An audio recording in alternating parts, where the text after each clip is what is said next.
when I was locked up, like that was the show. People would take their chairs, put it in the TV room, and and it'd be like, this is where I'm sitting for Yellowstone. There'd be a posted on the TV that said Yellowstone 8 p.m. Was it or everyone, or was that the white TV? The they'd fill the whole room up the same way that they'd fill the room for college football, because that crosses racial barriers. Yellowstone crossed racial barriers. The black guys were in there for that too. What were you in jail for? Gun stuff? Marijuana. I had. He got bullied in jail. Yeah, they gave me killers. I ended up with 2 months of federal prison. So they sent me to a federal prison camp in Alabama with a bunch of fucking. Months? Yeah, that's what they said. They didn't believe me either. In prison. They thought he was part of 60 Days In, which is my favorite part of the story. They threw me in there with a bunch of like bank robbers and murderers and shit who had been nice enough to get down to a camp, but still they were like gangbangers and murderers and bank robbers and shit. So I got to hang out with them for 2 months in steamy Alabama. You called it camp, but is there an official name? Is it called low-level security or medium? I think they call it a prison camp or something, because we're in that like dormitory style open air sleeping situation where you've got like no safety from when you're asleep. You're just in a big room. Everybody's in a bed. Were you a little tempted at any point to like kind of juice up your story? Because everyone else has way more intense stories of why they're in there, and you'd be like, I ordered weed in the mail and I shouldn't have. Yeah. No, but they get your papers, right? That's it. Yeah. Yeah. And plus, like, they could be, oh shit, you did all that? You can ride with us tonight. Show up here at 8. And be like, okay, are we gonna smoke cigarettes? No, we're gonna kill guys, just like you used to do. We're gonna kill that Mexican guy over there. He been snitching. Now you have to like make up another lie about how now you're a born again Christian. You don't do that anymore. I swore to the Virgin Mary. I start doing a Cholo voice at this point. I feel comfortable with you guys enough now to do this, to talk normally. I want to see how you motherfuckers kill. I want to check your techniques. I don't think you got what it takes. Yeah, they haven't passed my skill check yet. Like I may have passed theirs, but I'm still not sure that they're down on the down. How much weed did you have?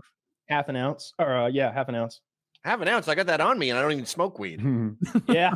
It was not a lot of weed. No, if you forgive me for telling your story, I think they got him for distributing, but he didn't sell it. What he would do is he would like have girlfriends come over and, smoke and poke, I guess, right? And wasn't even that. It was my full-time live-in girlfriend. While she was at work, I messaged her and was like, hey, you want to get high tonight and watch like Lord of the Rings or something? And that was the evidence of my distribution or whatever. Shut up. Yeah, that's what I thought. That's something else is going on there. Someone... Well, you're the gun guy, right? Yeah, they hated gun stuff. Yeah, Kyle's the gun guy. It's like Al Capone's taxes. Of course. Yeah, I can't prove that, but we've all thought that. Yeah. They tried to make every I had to plead to that nonsense because they were trying to make like every firearm I owned and like a magnifier or whatever you call it. Like each one was going to be like years, up to 10 guns, like 5 years a gun, up to 10 guns. And then it was like, I'm looking at 67 years or something for my half ounce of weed, or just plead guilty and go do your 2 months in the prison camp. And I chose that option. Right. You can see how that law makes sense for situations where the guns are used to support the distribution, right? Like this says something about your operation. If you have, 18 scary black rifles in the kitchen cabinets or something like that. But in Kyle's case, they were not related. One's for YouTube videos. Yeah. They were very clearly documented for you. So you can't own a gun now, right? No. I'll try to appeal that at some point. I mean, they just reclassified marijuana today to a class 3. I'm sure in another, some odd years, it'll be easy to maybe get my record expunged. I'm going to make him a felon for jaywalking. Of course. Then he can't have guns, and fuck you. Mm-hmm. And fuck you because you're encouraging the populace to be armed, and that's a threat to my government. So the government is the mob, and you don't threaten the mob, so they take you out. I mean, that's exactly how I've always seen it. A big part of it was I also sold a lot of tannerite. You know what tannerite is? That shit. Yeah. I was responsible for promoting that big time and selling enormous amounts of it. Don't imagine dump trucks going to one guy's house, but like everybody wanted a can of it to shoot in their backyard. And I think that was causing a lot of extra paperwork for certain. You shipped a lot of it to like eccentric individuals who lived in the woods. I didn't ship any of it. Not a speck of it. I advertised for where you could go online and buy it as a responsible fucking adult. Who was your biggest customer? Ted Kaczynski? No, Ted makes his own shit. All right, don't put that on Ted. Put that on Uncle Ted. He did make his own. He was a bit of a home brewer. Yeah. I maybe it's because I don't know many criminals or any really, but I just see the justice system weaponized against my friends on almost like every case that I can think of right now, from J6 to this porn star Mercedes Carrera is in jail for her daughter, which she absolutely didn't do, to Proud Boys in jail for fighting Antifa, to, this one guy, Tiny Tuetse, he's from American Samoa. He's a Proud Boy. He's doing 7 years now. Antifa shot him in the foot, and he's in jail for being violent towards them. Like, I just can't think of a case where some guy I know did a bad thing, like stabbed someone in a fight, and then went to jail for like a good amount of time. For that would be, I don't know, 7 years or 6 years. I can't think of one of those. It's all marijuana bullshit, or we're going to get you with some other law, or, like Mercedes has been in jail, not prison, in jail awaiting trial for 5 years now. Oh, Jesus. Shit. What's her story? She got accused by who? Her baby daddy got herpes in Thailand. And she goes, how the fuck did you get? Are you fucking girls in Thailand? Are you fucking 16-year-olds? I don't want you around our daughter. You make me fucking sick, you creep. And coincidentally, a couple days later, after her threatening to take the kid away and not let him see her, the kid does an interview with the police where she says, oh yeah, I was fisted and they made porn with me and all this shit. And like really intense sex shit, like threesomes and all this stuff. And so they go to Mercedes' house and they see cameras around the bed, like all porn stars have. They find meth, like all porn stars do, and they find tons of guns. So they throw the book at her, and she keeps getting these lawyers who quit or are incompetent. The guy who monitors the prison is also the prosecutor. And she goes, you can't be the prosecutor and be in charge of me in prison. And he goes, I can wear more than one hat. I mean, it's in San Bernardino and it sounds like the Wild West. Damn. Yeah. It sounds like she might not be the ideal mother. And one more thing, by the way. Sorry.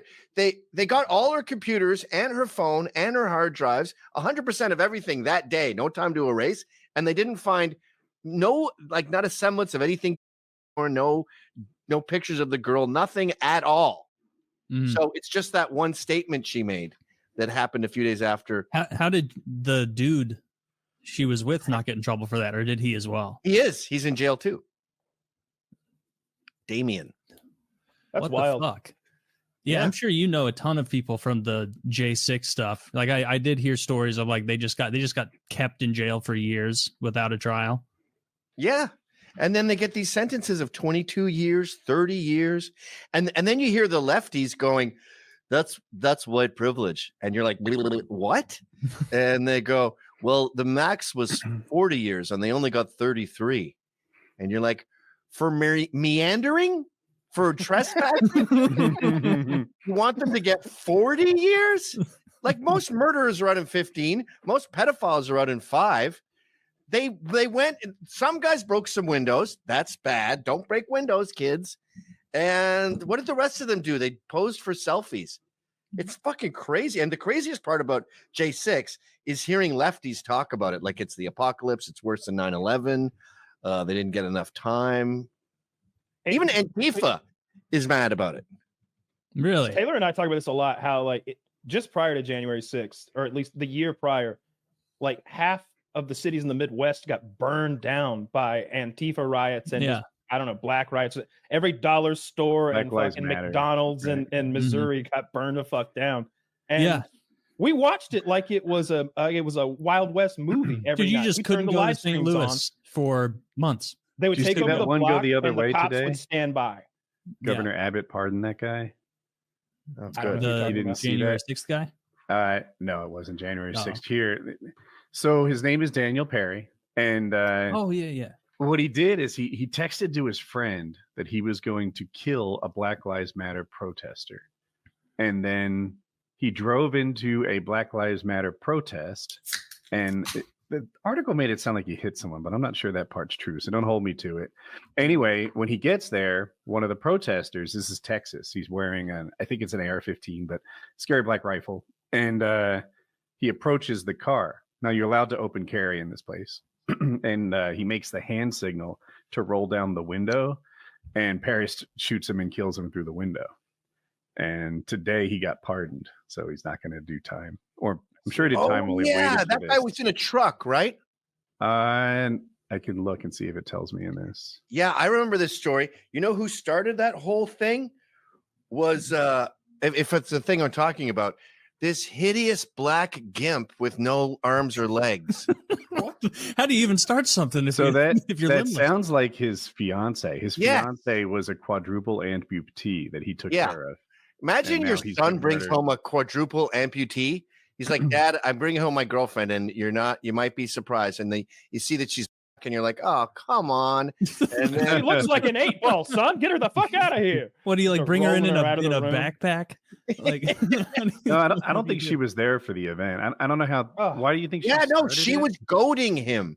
She was goading him. She's a fucking nightmare troublemaker. She fakes.